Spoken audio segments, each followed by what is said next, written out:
आज की मूवी का नाम है द क्राफ्ट 1996। ये कहानी कुछ ऐसी लड़कियों की है जो दिखने में तो आम इंसान नजर आती हैं, पर होती वो विचेस चुड़ैलें हैं जो किसी के साथ भी जब चाहे गलत कर सकती थी। तो कहानी के शुरू में हम सबसे पहले 3 लड़कियों को देखते हैं जो बैठी काला जादू कर रही थी। फिर हमें इस कहानी की मेन कैरेक्टर सैरा से मिलवाया जाता है जो अपने डैड और सुतीली मॉम के साथ अपना शहर छोड़कर दूसरे शहर आ रही थी। रास्ते में जाते हुए सैरा को बहुत से सांप दिखाई दे रहे थे। खैर अब ये जब अपने घर पहुंचती है, सैरा अपने कमरे में जाती है और टेबल पर अपनी असल मॉम की तस्वीर रखती है। दरअसल इसकी असल मॉम की इसको पैदा करते ही मौत हो गई थी। अब जब सैरा अपने हॉल वाले कमरे में जाती है तो वहाँ पर एक पागल आदमी जिसके पास सांप था वो वहाँ पर आकर सैरा को डरा रहा था, जिसे देख वो पूरी तरह से डर गई थी। अगले दिन सैरा अपने नए स्कूल जाती है जहाँ पर पहले दिन तो उसे काफी अजीब लग रहा था। इधर ही स्कूल में हम उन्हें 3 लड़कियों को देखते हैं जिनको हमने कहानी के शुरू में जादू करते हुए देखा था। दरअसल ये तीनों विचेस थी, मतलब चुड़ैलें काला जादू किया करती थी, इसलिए यहाँ पर सब लड़के इनको विचेस कहकर बुला रहे थे। तभी यहाँ पर उन तीनों विचेस में से एक विच जिसका नाम नैन्सी था वो अपना कैलेंडर देखती है और अपनी बाकी 2 दोस्तों को ये बताती है कि आज के दिन हमें अपनी चौथी साथी मिलने वाली है जिससे हमारा ग्रुप पूरा हो जाएगा। जब क्लास में सैरा बैठी थी तो वहाँ पर एक लड़का उसे बहुत ही गौर से देख रहा था क्योंकि वो दिखने में काफी खूबसूरत थी। अब वहीं पर नैन्सी की एक दोस्त ये नोटिस करती है कि सारा बिना किसी सहारे से पेंसिल को खड़ा कर पा रही थी, मतलब उसके अंदर कोई तो ऐसी ताकत थी। लैब में जाकर नैन्सी सारा से बात करने की भी कोशिश करती है पर वो उससे बात नहीं करती क्योंकि नैन्सी के कपड़े और उसका स्टाइल दिखने में बहुत अजीब था। क्लास के बाद सैरा बाहर आकर बैठ गई थी, तभी उसके पास एक लड़का आकर बैठता है जिसका नाम क्रिस था। ये वो ही लड़का था जो क्लास में सैरा को देख रहा था। बातों बातों में वो क्रिस को उन 3 विचेस के बारे में बताती है कि वो तीनों बहुत अजीब हैं। यहाँ पर क्रिस सैरा की सारी बातों को सुनकर ये बताता है कि वो तीनों बहुत खतरनाक हैं। उन तीनों को जादू करनिया कहा जाता है, तुम्हें उनसे बचकर रहना होगा और उनमें से एक के जिस्म पर तो कहा जाता है बहुत ही अजीब निशान है। जाते हुए क्रिस सैरा को अपने फुटबॉल प्रैक्टिस मैच में आने का कहता है। जब सैरा वहाँ पर जाती है तो वहाँ पर नैन्सी और उसकी बाकी 2 दोस्तें भी आ गई थी। वो वहाँ पर पहले तो सैरा से माफी मांगती है कि उन्होंने उसके साथ अच्छा बर्ताव नहीं किया, फिर उसे अपने साथ शॉपिंग पर चलने का कहती हैं। सारा भी उनकी बात को मान जाती है। रास्ते में नैन्सी सारा के बाजू पर निशान देखती है जिससे उसे पता चलता है कि सैरा ने खुद को कभी मारने की कोशिश की थी, मगर वो इस बारे में उसे कुछ भी नहीं बताती। ये चारों अब ऐसी दुकान पर आती हैं जहाँ पर काले जादू का सामान मिला करता था। यहाँ पर इनमें से एक लड़की सैरा को एक किताब देती है कि वो चुपके से उसे बैग में रख ले, मतलब कि चोरी। मगर ऐसा करते हुए दुकान के मालिक ने देख लिया था। वो सैरा के पास आती है और आकर उसे बताती है कि वो एक नेचुरल विच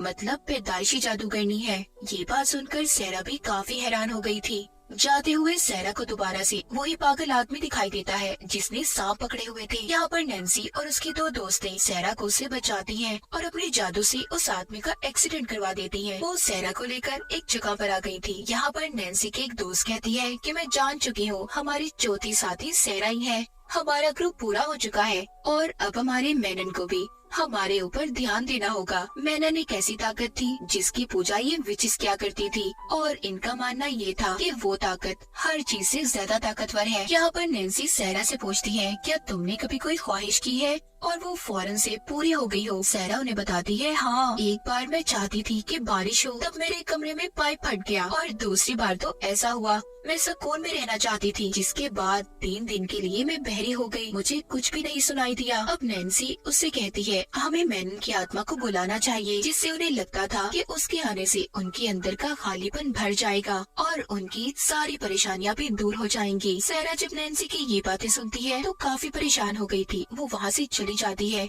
उसे उनके साथ रहने में काफी अजीब लग रहा था, इसलिए वो क्रिस के पास आकर बैठ गई थी। क्रिस यहाँ पर सैरा से अपने घर जाने का बोलता है, जिस पर सैरा को अब क्रिस भी अजीब लगने लगा था। वो उसे भी मना करके अपने घर आ गई थी। अगली सुबह सैरा जब स्कूल जाती है तो उसके पास नैन्सी और उसकी दोस्तें आती हैं, जो आकर उससे रात के बारे में पूछ रही थी, क्योंकि क्रिस ने पूरे स्कूल में सैरा के खिलाफ गलत बातों को फैला दिया था कि वो रात को उसके साथ थी। ये सब जानने के बाद जब सैरा क्रिस के पास जाती है तो वो उसे बिल्कुल भी ठीक तरीके से बात नहीं कर रहा था। क्रिस बदल चुका था। उधर नैन्सी की एक दोस्त जब पानी में तैरने की प्रैक्टिस कर रही थी तो वहीं पर एक लड़की उसके बालों का मजाक उड़ाती है। हॉस्पिटल में नैन्सी की दूसरी दोस्त जिसके जिस्म पर निशान थे, वो उन निशानों को ठीक करवाने हॉस्पिटल आई थी। वो अब अपनी सर्जरी करवा रही थी। उधर नैन्सी की हालत भी कुछ ठीक नहीं थी। वो अपनी मॉम और सौतेले डैड के साथ रहा करती थी। अब उसके डैड जो कि बहुत ज्यादा नशा किया करते थे, उनके घर की बिजली भी काट दी जाती है क्योंकि उसके डैड ने बिजली के बिल को नहीं भरा था। ये कह ली कि नैन्सी के हालात बहुत खराब थे। सारा को भी अपने घर में सोते हुए अपने माजी पास्ट से जुड़े हुए डरावने सपने आ रहे थे। अब अगले दिन नैन्सी और उसकी दोस्त सारा को अपने साथ एक ट्रिप पर चलने का कहती हैं। सारा भी मान गई थी। ये चारों मिलकर जंगल में आ गई थी। ये यहाँ पर आकर अपने खून की बूंदें वाइन में मिक्स करके पीती हैं। ये भी इनका एक जादू था। इन्होंने इस वाइन को पीने से पहले एक विश को सोचा था, जिससे जो भी इनके दिल में होगा वो पूरा हो जाएगा, यानी कि इनकी जो भी ख्वाहिश होगी वो पूरी हो जाएगी। नैन्सी की एक दोस्त उस लड़की से बदला लेना चाहती थी जो उसके बालों का मजाक उड़ा रही थी। सारा क्रिस से बदला लेना चाहती थी। वो चाहती थी कि वो उसके प्यार में पागल हो जाए। नैन्सी की दूसरी दोस्त जिसके जिस्म पर निशान थे, वो चाहती थी कि उसके निशान जल्दी ठीक हो जाएं, जबकि नैन्सी अपने अंदर मैनन की ताकत को चाहती थी। अब उनके वाइन पीने के बाद उनके पास बहुत सी तितलियां आती हैं, जो कि उन्हें मैनन गाय की इशारा लग रहा था। अगली सुबह जब ये स्कूल जाती हैं, तो क्रिस सारा को ही देख रहा था और तो और उसके दोस्तों की किताबों को भी उठा लेता है, जिस पर क्रिस के दोस्त उसका बहुत मजाक बना रहे थे। यानी कि इसका मतलब ये था कि सारा ने जो विश की थी वो पूरी हो चुकी थी। अब रात को सारा और नैन्सी अपनी उस दोस्त के घर पर रुकती हैं जिसके जिस्म पर निशान थे। सारा यहाँ पर इन तीनों को उंगली वाले जादू के बारे में बताती है। अब ये जादू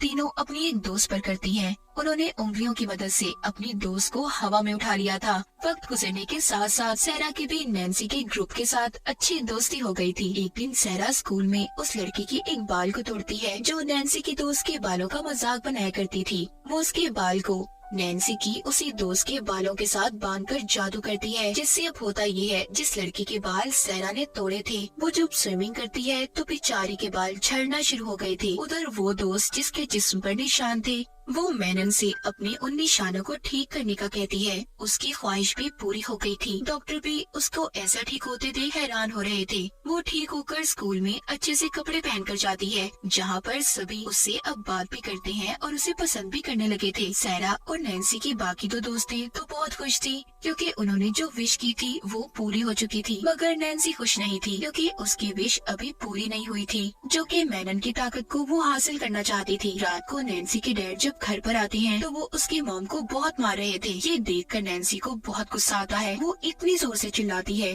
कि उसके डैड को हार्ट अटैक आ गया था। जब एम्बुलेंस उन्हें हॉस्पिटल लेकर जा रही थी तो रास्ते में ही उसके डैड की मौत हो जाती है। नैन्सी के डैड की मौत के बाद एक इंश्योरेंस एजेंट उनके घर पर आया था, जो कि ये बताता है कि उसके सौतेले डैड ने उनके लिए बहुत से पैसों को छोड़ा है। ये सुनकर तो नैन्सी और उसकी मॉम बहुत खुश हो गई थी क्योंकि उनके हालात संवर गए थे।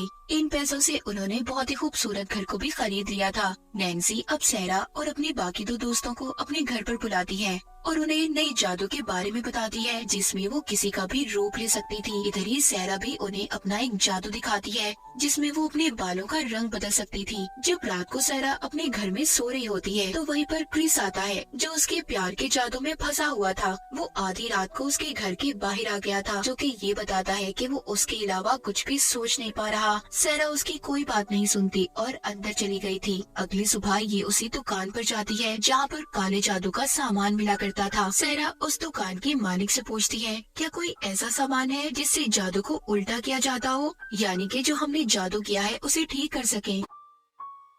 वो दुकान की मालिक मना कर देती है और कहती है नहीं, ऐसा कोई सामान नहीं है क्योंकि आप जो जादू एक बार करते हो उसे दोबारा नहीं बदला जा सकता। वहीं पर दुकान से नैन्सी भी आत्मा को बुलाने की किताब को खरीद लेती है। अब ये चारों समंदर के किनारे जाती हैं जहाँ पर मैनन को बुलाने के लिए जादू करने वाली थी। अब जब सब मिलकर इकट्ठी होकर मंत्रों को पढ़ती हैं तो उधर ही एकदम बिजली नैन्सी के ऊपर आकर गिरती है। सुबह को जब ये उठती हैं तो देखती हैं कि नैन्सी समंदर के पानी पर चल रही थी, यानी कि मैनन की आत्मा उसके अंदर आ चुकी थी। वहाँ पर बहुत से जानवर भी मर गए थे, जो देखकर सारा को बिल्कुल भी अच्छा नहीं लग रहा था क्योंकि सारा किसी की जान नहीं लेना चाहती थी। रास्ते में नैन्सी जब गाड़ी चला रही थी तो वो सभी ट्रैफिक सिग्नल्स को अपनी ताकत से खत्म करती है। इन सब चीजों से सारा बहुत परेशान हो चुकी थी। वो नहीं चाहती थी कि नैन्सी अपने जादू से किसी का भी गलत करे या फिर किसी को भी नुकसान पहुंचाए। रात को सारा के पास क्रिस का फोन आता है जो उसे मिलने के लिए बुला रहा था। सारा उसे बहुत समझाती है पर वो उसके प्यार में इतना पागल हो चुका था, वो सारा के साथ बदतमीजी करने लगता है। सारा अब जल्दी से नैन्सी और उसकी दोस्त के पास जाती है। वो जाकर उन्हें ये बताती है कि क्रिस की आंखें काली पड़ चुकी हैं। उसको देखकर ऐसा लग रहा है कि वो क्रिस नहीं जैसे कोई और हो। ये सुनकर नैन्सी अब जल्दी से क्रिस के पास जाती है जो कि पार्टी में था। सब पार्टी में देखकर नैन्सी को परेशान हो गई थी क्योंकि सब उसके बारे में जानते थे कि वो एक विच है। अब वो क्रिस को एक कमरे में ले आई थी और सारा की शक्ल लेकर उसके साथ मिलने की कोशिश करती है, मगर तभी उधर सारा भी आ गई थी। यहाँ पर क्रिस को भी पता चल गया था कि नैन्सी वाकई ही एक विच, एक काली जादूगरनी है। वो उसे ये कहता है कि तुम ये सब इसलिए कर रही हो ना, मैं जानता हूँ तुम सारा से जलती हो। ये सुनकर नैन्सी को गुस्सा आ गया था। वो क्रिस को खिड़की से धक्का दे देती है जिससे बेचारे की मौके पर ही मौत हो गई थी। ये सब देखकर सारा इन सब चीजों का कसूरवार खुद को समझ रही थी। वो इस हादसे के बाद बहुत ज्यादा दुखी हो जाती है। उसके डैड उसे संभालने की भी कोशिश करते हैं मगर वो अकेले रहना चाहती थी। अगले दिन वो नैन्सी की तस्वीर को रिबन से बांध रही थी। वो एक जादू कर रही थी ताकि वो नैन्सी को किसी को भी नुकसान पहुंचाने से रोक पाए। रात को सारा देखती है कि नैन्सी और उसकी दोस्तें चुड़ैल के रूप में उस पर हमला करने आ रही हैं। जब वो नींद से जागती है तो ये सिर्फ उसका एक डरावना सपना था। अब वो उसी दुकान के मालिक के पास जाती है जिसके पास काले जादू की चीजें थी। वो उस औरत से मदद चाहती थी। वो सारा की सारी बातें सुनकर अपनी दुकान की एक खास जगह पर उसको लेकर जाती है जहाँ पर वो उसे बताती है कि तुम्हारी मॉम भी एक विच थी, एक जादूगरनी। उनके साथ भी जरूर कुछ गलत हुआ होगा जिससे उनकी मौत हो गई। वो औरत भी सारा को मैनन को बुलाने का कहती है। जब ये दोनों मिलकर जादू करती हैं तो अचानक से जोरदार धमाका हुआ था जिससे सारा डर जाती है और भागकर अपने घर आ गई थी। जब ये अपने घर आती है तो देखती है उसके डैड और सौतेली मॉम भी अपने पुराने शहर जा चुके थे, मगर जिस प्लेन में वो जा रहे थे उसका भयानक एक्सीडेंट हो जाता है जिसमें एक भी मुसाफिर नहीं बचा था। ये सब सुनकर सारा बहुत दुखी हो गई थी। उसे अब हर तरफ कीड़े नजर आने लगे थे। सारा के घर पर नैन्सी और उसकी दोस्तें भी आ जाती हैं जो उसे मारना चाहती थी क्योंकि उन्हें वो अब अपने लिए खतरा लग रही थी। नैन्सी सारा की दोनों कलाइयों पर कट लगा देती है जिससे फोन आने लगा था। ये देख सारा जल्दी से कमरे में जाती है। अब यहाँ पर वो मैनन से मदद मांगती है। तभी नैन्सी के दोनों दोस्तों के साथ गलत होना शुरू हो गया था। एक के तो बाल ही उतर जाते हैं और दूसरे के निशान वापस आ गए थे। वो दोनों तो अपनी ऐसी हालत देखकर डर गई थी और वहाँ से भाग जाती हैं। उन दोनों के भाग जाने के बाद नैन्सी अकेली सारा के पास आती है। तभी नैन्सी को भी सारा की तरह हर जगह पर सांप और कीड़े नजर आने लगे थे। यहाँ पर नैन्सी जब सारा पर हमला करती है तो सारा भी जवाब में उस पर हमला करती है। इस लड़ाई में सारा जीत गई थी क्योंकि वो ज्यादा ताकतवर थी। सुबह को नैन्सी की दोस्तें सारा से माफी मांगने आई थी क्योंकि उन्हें अभी भी शक था कि सारा के पास मैनन की ताकत है। जब सारा अपनी आंखों के इशारों से दरख्त को गिरा देती है तो उन्हें उस पर यकीन हो गया था। साथ ही सारा को ये पता चलता है कि उसके डैड भी बिल्कुल ठीक है। उनके मरने की खबर भी नैन्सी का एक जादू था। कहानी के आखिर में नैन्सी को दिखाया जाता है जो बिल्कुल पागल हो चुकी थी। ये सब कुछ उसके साथ सारा के जादू की वजह से हो रहा था। असल में मैनन ने सारा को अपनी ताकत दे दी थी और नैन्सी उसके दोस्तों से उनकी सभी ताकतों को वापस ले लिया था क्योंकि वो अपनी इन ताकतों का गलत इस्तेमाल कर रही थी। इनमें सिर्फ एक सारा ही थी जो किसी के साथ कभी गलत होने नहीं देना चाहती थी, यानी कि वो एक अच्छी विच, एक अच्छी जादूगरनी थी। और इसी के साथ ये द क्राफ्ट की कहानी यहीं पर खत्म हो जाती है।